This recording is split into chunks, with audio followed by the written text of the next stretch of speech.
Домойду жандырып отурсам бир 25 мүнөттөн заказ берди. Комфорт плюс. Анан кийин пассажирди алып келдим ушул жака. Токто деген жагына токтодум, күтүп тур деген жакка күтүп турдум.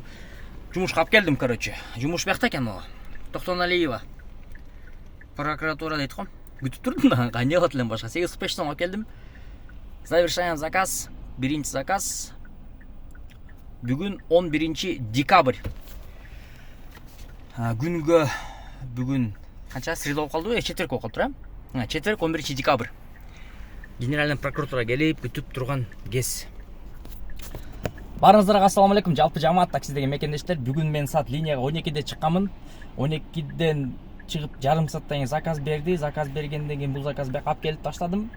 732 сом калды бир заказ менен. Азыр эми күтүп турабыз. Кийинки заказ кандай болот, эмне болот? Бүгүнкү чыгарылышта күн деле эртең менен чыгып, анан саат ушул 2ге чейин ушундай убакытка чейин 2000 чат болчу да. Азыр мен 12-де чыктым, 12:30 чыктым образно. О, дагы бир заказ берип атат. Так, улица Худайбергенова 700 метр 70 сом менен. Кетипи? Кеттик. Жол дерзкий го. Вообще капец го жолу, ё, Каран бабай. Тем более кар дагы жаган анын үстүнө. Жол жаман экен, аябай эле. Биякта прям аябай жакын айдаш керек да, чтобы эме болуш үчүнчү. Бир дагы эме миллиметрди сактап айдабасаң, а то жестко эле такалып калгандайсың биякта. Тиги көчөдө экен үйү. Азыр барып калабыз ал жака дагы. Шамал. Короче, мен алып келдим. 5 микрорайон 253 сомго келдик. Историялар айтып келет атпайбы? Походу эме окшойт. Эмне эле? Бойдок келинден бойдок кыз окшойт. Эмемди эжемдин баласын карап атканмын аркы берки деп. Анан кийин эме дейт. Эжем кызын карап аткан. Эжем кыз анан кийин кичине кака кылып койду. Аркы берки кака кылып өзүнүн эмесин жеп атыптыр эле, аяк бияк деп. Мурда мага бирөөлөр айтса мен ишенбейт элем деп. Ушундай жана таң калыштуу кылып айтып берет атпайбы? Анан кийин деп. Сураган жокмун, конечно, эми кыз өзүң эме болгонбуз, эми сөздүн эмеси менен эле түшүнгөн үчүн ушундай болуп калды да. Бияка короче салонго алып келдим да. Ошондой жарагандай салон аркы берки чачып короче карап жүргөн өзүнүн эмеси экен. Жана мен моундай отуруп бүгүнкү видеонун спонсору Эксперт Парк деп айтайын деп туруп анан кайра бир заказ түшүп калган го. Ошол короче бүгүнкү видеонун эмеси спонсору Эксперт Парк болгондор, кимде ким экспортко кошулуп иштеген болсо, сиздерди 2% ар бир заказдан 4 сомдон же болсо суткасына 50 сом деген условия күтүп турат. Жана бул тарифте, жана бул Эксперт Паркта любой тарифке кошулсаңар болот. Яндекстин любой эмесине, тарифтерине. Бул тарифтер мисалы үчүн кандай болушу мүмкүн деген суроо болушу мүмкүн силерде. Эконом, бизнес,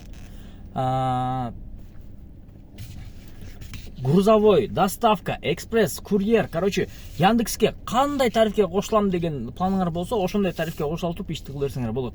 Жана кимде ким фотоконтроль өткөндөн кийин балансыңарга эме акча салып берет, чтобы силер жумушуңарды башташ үчүн. Жана бул Эксперт Паркта Марокко, Казакстан, Россия, Кыргызстанда иштей турган реферальный ссылкасы бар. Реферальный ссылкага сиздердин досторуңуздар, атыңыздардан келип туруп кошулган болсо, ошол досторуңуздун иштеген комиссиясынан сиздерге процент чыгарып берет.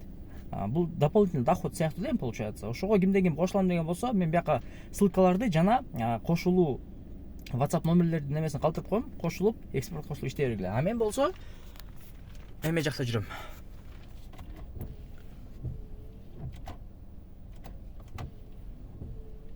Тазалап коюнчу. Так, 5 микрорайонда жүрөм. Бул жак уже бүтүптүр. Биякты завершать этебиз. 1-2 болуптур саат. Мен уже 1000 сом иштедим, буюрса. Буюрса жакшы. Так, азыр эми линияга чыгабыз. Бисмилла деп туруп, жумушту улантабыз. Тетик бишине алып келдим. Көк жашыл курткачан. Так. 242 сом келдик. Комфорт плюс менен болчу заказ. 16 мүнөттө келдик. 5 коэффициент болгон. Дальше күтөбүз заказды, пока заказ жок. Турган жерим. Так, Свердловский район дейт. Короче, жагы мен жакта жүрөт экенмин да. ТЭЦ жакта. Мен заправкам пока бар. Заправка. Ну чё, күтөбүз кийинки заказдан? А так 1115 сом болуптур.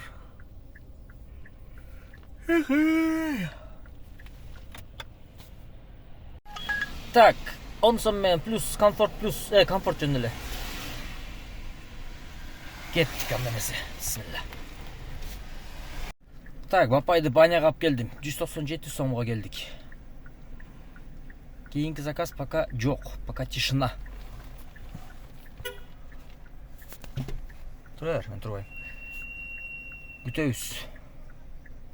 Ташрабатка алып келдим. 6 мүнөттө 185 сом. Заправка кылып алайын, как раз бияқта бар экен Бишкек Петролиум.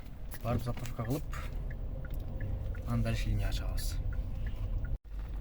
Так, 170 менен заказ берип атат. Заправканы кылдым. Заправка атканда газдын немеси бар го жанагы. Блин, кол кадимкидей эме болуп калды, ошонун пары кичине тийип кетти эле. Капец, короче. Бул жакча видеону көрүп отурдум элем, Москвадагы эмелердичи, машиналарды выкуп алгандар, короче, курат бүттүн аркы берки деген. Ладно, кеттик заказга. Так, 301 сомго келдик. Оплата карта 17 мүнөттө. Кийинки заказ түшкөн. Бирок бул жакта экен. Бара турган жерибиз Байтик Батырга барат экенбиз. Кеттик. Нурзаман Сити дейт го. Так, 37 мүнөттө келдик. 388 сомго. Так, 2%. Эртең лицензияга барабыз. Азыр потихонечку пайдаланып коелучу. Не болот экен? Погода кайра сууктап баштады уже. Негизичи. Заказ күтүп отурдум жок. Пайдаланып койгон домойго. 25 мүнөттө күтүп отурдум кошо. Башка эмеге кошулуп жагандай фотоконтроль, мотоконтроль өтүп отурдум. Жанагындай агрегаторларгачы. Эртең эслечө не болот, бирдеке болгон болсо деген ойдо. Ошол күнү тымдырып калбайчы. Анан күтүп отуруп заказ чыккан жок. Машинанын ичи газ чытып атат. Жанагы заправка кылганда газ колго тийип кетип, жанагы курткага тийгенген да ошону жытып калбаптыр да көрсө беле. Анан машинадан кайра чыгып отурсам, жытып бар ошол кадимкидей эле.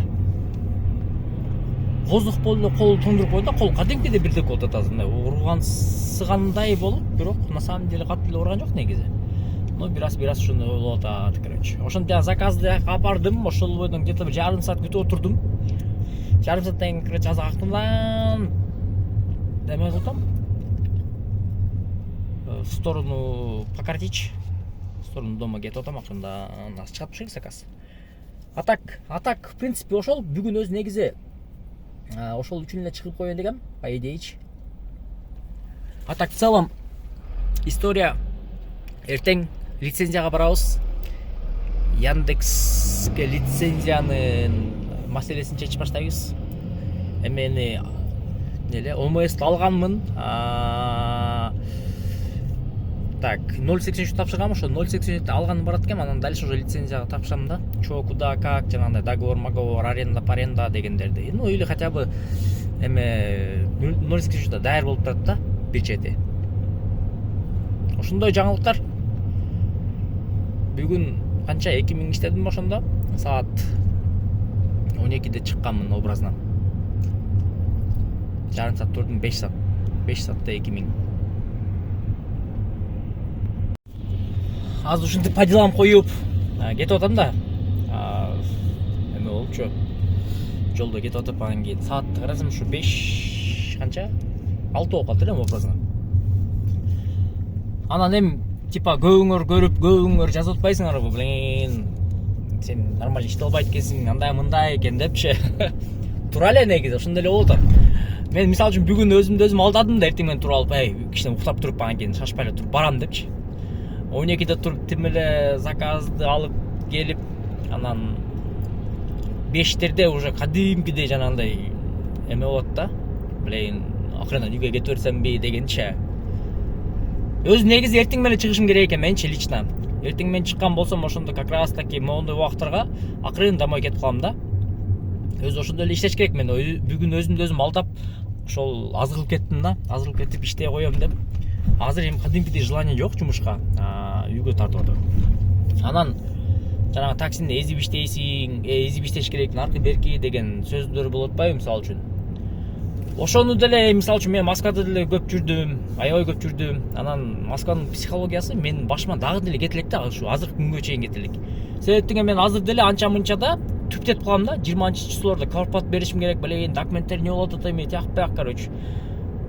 Продукт табыш керек, корпорация чогултуш керек, тияк бияк кылыш керек деген жанагындай мысль, ойлор дагы деле менин башымдан кетелек таштабайт да.